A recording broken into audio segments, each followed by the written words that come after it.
नाज़रीन अस्सलाम वालेकुम। आप देख रहे हैं सियासी टीवी। कौमी खुनाई में आप सबके इस्तक़बाल है। मैं मोहम्मद सिद्दीक़। सबसे पहले सुर्खियों पर एक नज़र डालते हैं।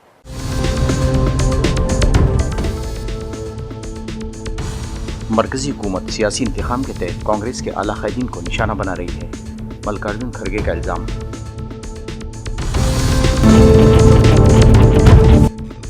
इथियोपिया ने वज़ीर-ए-आज़म मोदी को अपने सबसे बड़े एजाज़ से नवाजा।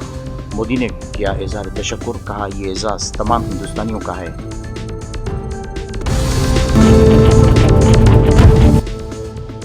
मुस्लिम खातून डॉक्टर का हिजाब खींचने की कभी हरकत के लिए नीतीश कुमार को माफ़ी मांगनी होगी। मुख्तलिफ खातून सियासतदानों का रद्द-ए-अमल, कहा कल को दुपट्टा और घूंघट खींचेंगे तो क्या खामोश रहेंगे बीजेपी वाले।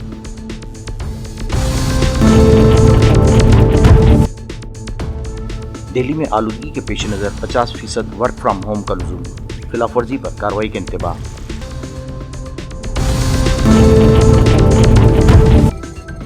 फिल्म होमबाउंड की ऑस्कर शॉर्टलिस्ट में शमूलियत, करण जौहर ने ख्वाब की ताबीर करार दिया। बॉलीवुड में मसरत की लहर।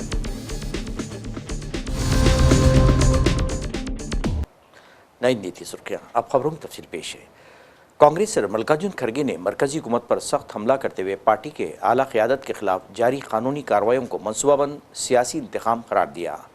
खड़गे ने एक अहम अदालती फैसले के बाद मीडिया से बात करते हुए कहा, गांधी ख़ानदान को जो कानूनी चैलेंज पेश किए जा रहे हैं वो बेबुनियाद हैं और ख़ास तौर पर सियासी मुखालिफिन को हिरासा करने के लिए बनाए गए हैं। एक हालिया फैसले में दिल्ली के राउस एवेन्यू कोर्ट ने नेशनल हेराल्ड केस में सीनियर लीडर सोनिया गांधी, राहुल गांधी और 5 दीगर के खिलाफ इन्फोर्समेंट डायरेक्टरेट के मनी लॉन्ड्रिंग के इल्ज़ामात का नोटिस लेने से इनकार कर दिया। मिस्टर खड़गे ने जोर देकर कहा कि कार्रवाई के इब्तदाई मराहिल में FIR का ना होना साबित करता है कि इल्ज़ामात मुकम्मल तौर पर बेबुनियाद हैं। खड़गे ने कहा वो मरकज़ी हुकूमत से सियासी इंतखाम के तहत ये सब कुछ कर रही है। ये मामला सिर्फ गांधी ख़ानदान को हिरासा करने के लिए किया जा रहा है। इस मामले में कोई FIR दर्ज नहीं है। हमारा नारा सत्यमो विजयते है और हम इस मामले में अदालती फैसले का खैर मकदम करते हैं। देखिए, मैं ज़्यादा कुछ कहना नहीं चाहता क्योंकि सारी चीज़ें हमारे एडवोकेट ने बताया है, अभिषेक मरवी जी ने, उनको सब मालूम है। मैं इतना ही कहता हूँ कि ये जो उन्होंने नेशनल हेराल्ड के नाम से केस डाला और इस उद्देश्य से ये लोग ये कर रहे हैं कि एक पॉलिटिकल वेंडेटा, एक द्वेष के दृष्टि से ये केस किया जा रहा है और उसके कारण क्या है उन्होंने बताया। अब ये पेपर आज का नहीं, 1938 में फ्रीडम फाइटर्स ने एक पेपर को एस्टैब्लिश किया कि आज़ादी दिलाने के लिए, लेकिन ये लोग आज मनी लॉन्ड्रिंग, CBI ऐसे एजेंसीज को उपयोग करके हमारे कांग्रेस नेताओं को बदनाम कर रहे हैं। खासकर गांधी फैमिली को उन्होंने सताने के लिए ही ये केस डाला है, नहीं तो इसमें कुछ नहीं है और कोई FIR नहीं है। कोई प्राइवेट पर्सन FIR डालता है, उसके ऊपर एक कार्रवाई करते हैं और आज इस दृष्टि से कहा जाएगा कि जो चीज में कोई दम नहीं है उसमें दम भरने की कोशिश करके हर एक को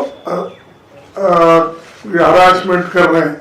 हमारे बहुत से कांग्रेस पार्टी के नेता और सभी बड़े बड़े लोग जो आज उनके सिंपथाइजर नहीं है, ऐसे 50 लोगों को ऐसे ED का केस डालकर सता और अपना पॉलिटिकली उसको उपयोग करने के लिए कहीं उन्होंने ये ED और मनी लॉन्ड्रिंग का केस डाल के उन्होंने कई MPs को अपने तरफ लिया, कई राज्यसभा मेंबर्स को लिया, कई जगह सरकारें बनाई।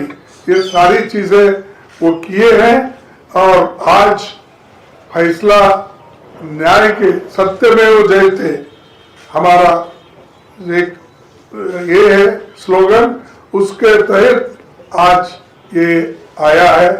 तो ये जजमेंट को हम वेलकम करते हैं और न्याय सदा हमेशा की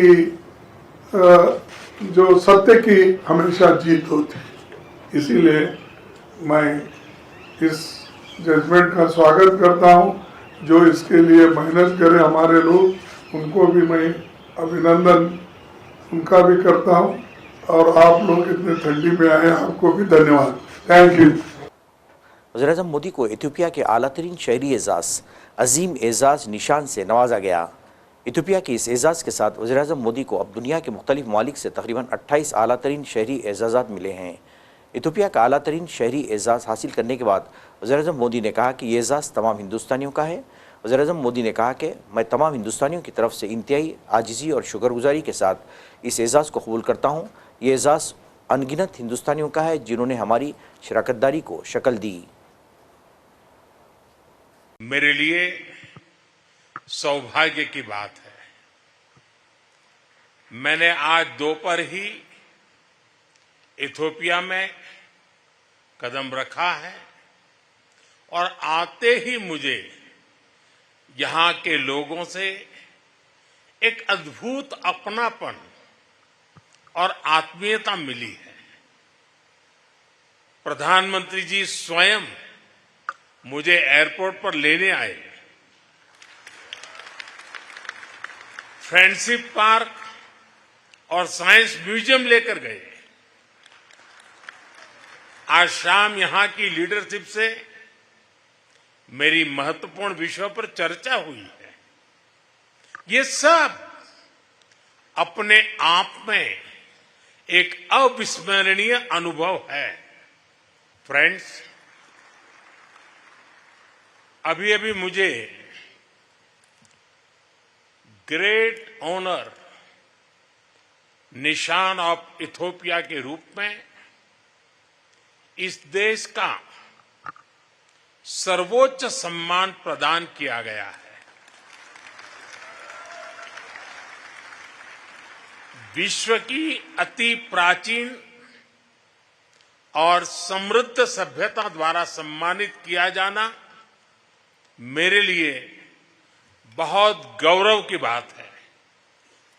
मैं सभी भारतवासियों की ओर से इस सम्मान को पूरी विनम्रता और कृतज्ञता से ग्रहण करता हूं। यह सम्मान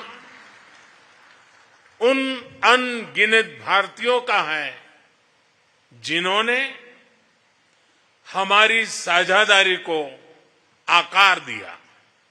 1896 के संघर्ष में सहयोग देने वाले गुजराती व्यापारी हो, इथियोपियन मुक्ति के लिए लड़ने वाले भारतीय सैनिक हो, या शिक्षा और निवेश के माध्यम से दिल्ली में फिजाई आलूदगी की तशवीशनाक सूरत के दरमियान रेखा गुप्ता हुकूमत ने 50% वर्क फ्राम होम के निज़ाम को सख्ती से नाफिज रखने का फैसला किया है। इस सिलसिले में दिल्ली हुकूमत के वजीर कपिल मिश्रा ने वाज़ेह हिदायत जारी करते हुए कहा कि तमाम सरकारी और निजी दफातर में निस्फ अफरादी क़ुव्वत घर से काम करेगी और इस हुक्म पर 100% अमल दरामद यकीनी बनाया जाएगा। कपिल मिश्रा ने कहा कि दिल्ली के तमाम महकमों और इदारों में 50% वर्क फ्राम होम पहले ही नाफिज है, मगर अब इस पर सख्ती से अमल कराया जाएगा। इन्होंने खबरदार किया कि अगर किसी दफ्तर या इदारे में इस ज़ाब्ते की खिलाफ वर्जी पाई गई तो मुतालिका हुक्काम के खिलाफ कार्रवाई की जा सकती है। वज़ीर के मुताबिक ये इक़दाम शहरियों की सेहत के तहफ़्फ़ुज़ और आलूदगी के असरात को कम करने के लिए ज़रूरी है। नीतीश कुमार की जानिब से पटना में एक तकरीब के दौरान एक मुस्लिम खातून के हिजाब को नीचे करने की हरकत को नाकाबिले बर्दाश्त और नाकाबिले मज़म्मत करार दिया जा रहा है। मुख्तलिफ कानून सियासतदानों ने भी नीतीश कुमार की इस हरकत को शर्मनाक करार देते हुए कहा, आज हिजाब खींचा गया है, कल को घूंघट और दुपट्टा भी खींचा जाएगा। इस तरह की हरकत शर्मनाक और नाकाबिले बर्दाश्त है और नीतीश कुमार को इस खबी हरकत के लिए माफ़ी मांगनी होगी। How do you see it?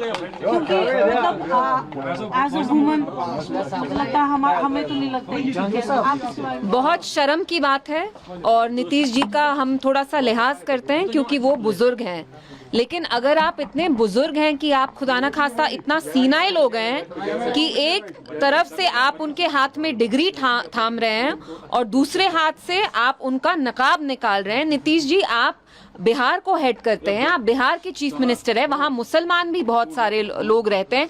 क्या आपको पता नहीं एक मुसलमान औरत जो नकाब करती है, what it is for a Muslim woman, कि आप उनको डिसरोब कर रहे हैं खुदा ना खास्ता, जस्ट बिकॉज आप वहां के चीफ मिनिस्टर हैं। आपको कोई हक नहीं बनता कि आप उनका नकाब ऐसे नीचे करें। और दूसरी चीज, हमने देखा बिहार में हाल ही में एक आदमी की वहां लिंचिंग हुई, प्लायर से उनके कान काटे गए। अतहर हुसैन करके जो नाम था उनका, क्लॉथ मर्चेंट थे। तो इट्स एक्सट्रीमली शेमफुल। आप देखिए उनके साथ जो लोग थे नीतीश कुमार साहब के साथ, वो कैसे हंस रहे थे। उनको ये मजाक लग रहा था कि बिहार के चीफ मिनिस्टर, एक यंग लड़की जो हेल्थ केयर वर्कर हैं, वो वहां अपनी डिग्री हासिल करने आई या उनको शायद कुछ देना था, वो हंस रहे थे, खिल्ली मना रहे थे। बिहार के जो डेप्यूटी चीफ मिनिस्टर हैं वो बीजेपी के हैं, उनको हंसी आ रही थी। मैं आपसे पूछना चाहती हूँ, अगर हम किसी लेडी का खुदा ना खास्ता ऐसे घूंघट हटाते, आपको कैसे महसूस होता? और मैं नीतीश जी की इज्जत करती हूँ क्योंकि वो बुजुर्ग हैं, लेकिन तभी हम अभी ज्यादा कुछ बोल नहीं रहे हैं। अगली बार आपने ऐसा किया तो हम आपका लिहाज नहीं करेंगे। आपको कोई हक नहीं बनता है कि मुसलमान जो लेडी है उनको आप ऐसे बेनकाब करें in front of everyone and you mock her. Power does not give you the right to humiliate us Muslims, you please remember that. And अगर आपने ये फिर से खुदा ना खास्ता ऐसे रिपीट किया, we will have to set everything right. आप बहुत बुजुर्ग हैं, आप सीनियर सिटीजन हैं, अगर आपकी तबीयत खराब है तो डिसेंसी से, with dignity, please step down. And I would appeal to the government in Bihar की प्लीज आप नए चीफ मिनिस्टर बनाइए, क्योंकि आपके जो चीफ मिनिस्टर हैं शायद बुजुर्ग हैं, वो सीनाइल हो रहे हैं, जिसकी वजह से उनको अब इन चीजों का लिहाज नहीं रहा है। तो why is a man who is incapable, who is he is incontinent, why is he being asked to head a state? Why is he being asked to head a state? We immediately ask for you to take cognizance of this, and it is no joke disrobing a Muslim woman in full public view like this. बहुत ही शर्मनाक है कि जिस तरीके से एक महिला को अपमानित करने का काम किया गया। एक अडल्ट महिला है, वो वहां पर आई हैं, पेश हुई हैं, वो क्या कपड़े पहने, क्या पहनावा हो, वो मुख्यमंत्री नहीं डिसाइड कर सकते। ना कोई माता, ना कोई पिता, ना कोई डिसीजन ऐसे ले सकता है कि पब्लिकली उनको ह्यूमिलिएट करें। ये कुछ नहीं है, पर हरासमेंट है और उसका कोई भी बचाव नहीं किया जा सकता है। उनको इसके लिए माफी मांगनी चाहिए। आप मुख्यमंत्री हैं, आपके पास जिम्मेदारी है, महिलाओं का सम्मान करना आपकी जिम्मेदारी बनती है। What she is wearing, how she is wearing is none of your concern. आप वो आई थी उस मंच पर, आपसे आप जो स्कीम का उनको फायदा दे रहे थे वो लेने, पर उस तरीके से उनकी बेइज्जती करना, अपमानित करना, ये कहीं भी सही नहीं है और मुख्यमंत्री को इसके लिए माफी मांगनी चाहिए। समझती हूँ कि इस तरह की जिस तरह देखा गया कि उप मुख्यमंत्री बिहार के नकाब उठा रहे हैं, तो ये शोभा नहीं देता है एक मुख्यमंत्री को इस तरह की चीज करने की। अफसोस की बात है कि प्रदेश के सबसे बड़े पद पर बैठे हुए व्यक्ति के द्वारा ऐसी हरकत हुई, तो इसका ट्रिकल डाउन इफेक्ट जो है वो बहुत डेंजरस हो सकता है और उनके हेल्थ कंसर्न्स, उनके हेल्थ इश्यूज पे भी हम लोग बहुत कंसर्न है। और मुझे लगता है कि इतनी गरिमा के पद पर होकर, चाहे हेल्थ रीजंस हो या जो भी रीजन हो, this is not acceptable. UP police ने वाराणसी में ऑपरेशन टॉर्च के तहत मुख्तलिफ झोपड़पट्टियों में जाकर तलाशी मुहिम चला रही है। पुलिस का कहना है कि बांग्लादेश के अलावा दीगर पड़ोसी मुल्कों से यहां आकर बसने वाले लोगों की शिनाख्त के लिए ये ऑपरेशन चलाया जा रहा है। पुलिस का कहना है कि घुसपैठियों के खिलाफ कड़ी कार्रवाई के सिलसिले में ये इक़दाम उठाया जा रहा है।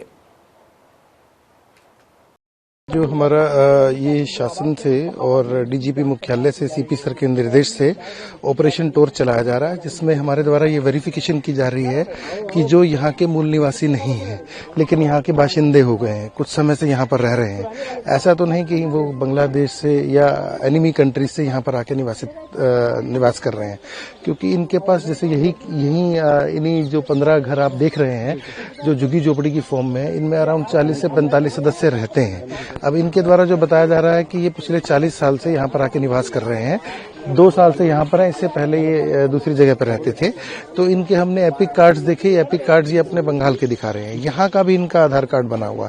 तो इसकी वेरिफिकेशन हम करा रहे हैं, जहाँ ये मूल निवास स्थान बता रहे हैं वहां पर पुलिस स्टेशन पर भेजकर कि वास्तव में ये वहीं के रहने वाले हैं या फिर ये कहीं और से माइग्रेट होकर अपने आप को बंगाल का दिखा रहे हैं। तो इस चीज की पूरी हमारे यहाँ से वेरिफिकेशन की जा रही है। ये कंटिन्यू लगातार जारी है? हाँ, ये जब तक अभियान चल रहा है तब तक कंटिन्यू रहेगा।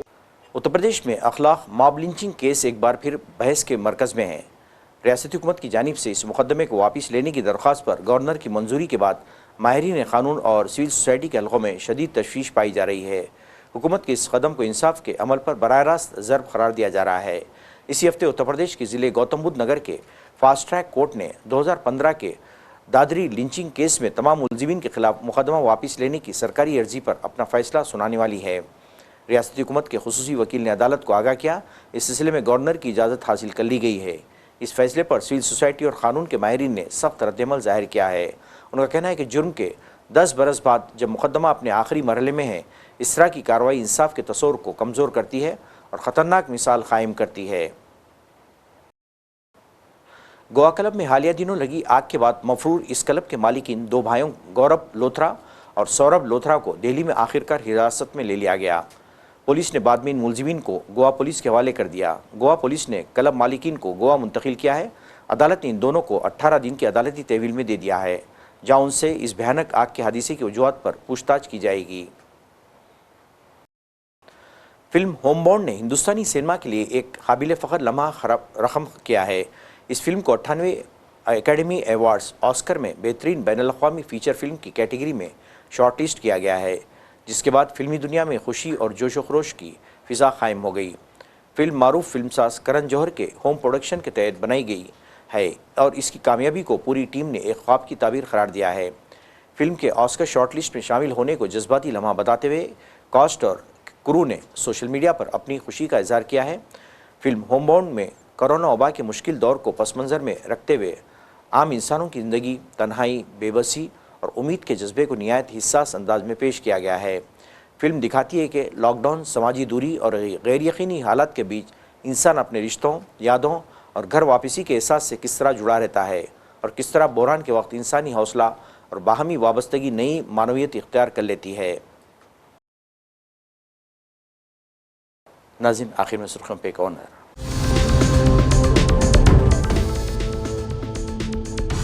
मरकजी हुकूमत सियासी इंतखाम के तहत कांग्रेस के आला कायदीन को निशाना बना रही है, मल्लिकार्जुन खड़गे का इल्ज़ाम।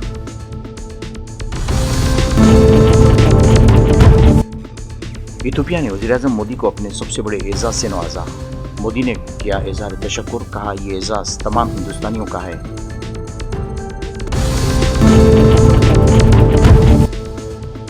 मुस्लिम खातून डॉक्टर का हिजाब खींचने की कभी हरकत के लिए नीतीश कुमार को माफ़ी मांगनी होगी। मुख्तलिफ खातून सियासतदानों का रद्दअमल, कहा कल को दुपट्टा और घूंघट खींचेंगे तो क्या खामोश रहेंगे बीजेपी वाले।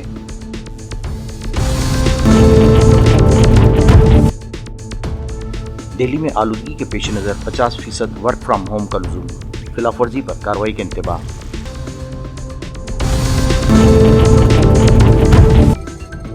फिल्म होमबॉन्ड की ऑस्कर शॉर्टलिस्ट में शमूलियत, करण जौहर ने ख्वाब की ताबीर करार दिया। बॉलीवुड में मसरत की लहर। नाज़रीन, इसी के साथ ही कौमी खबरनामा ख़त्म होता है। मुझे और सारी सियासत की टीम को इजाज़त दें। अल्लाह हाफ़िज़।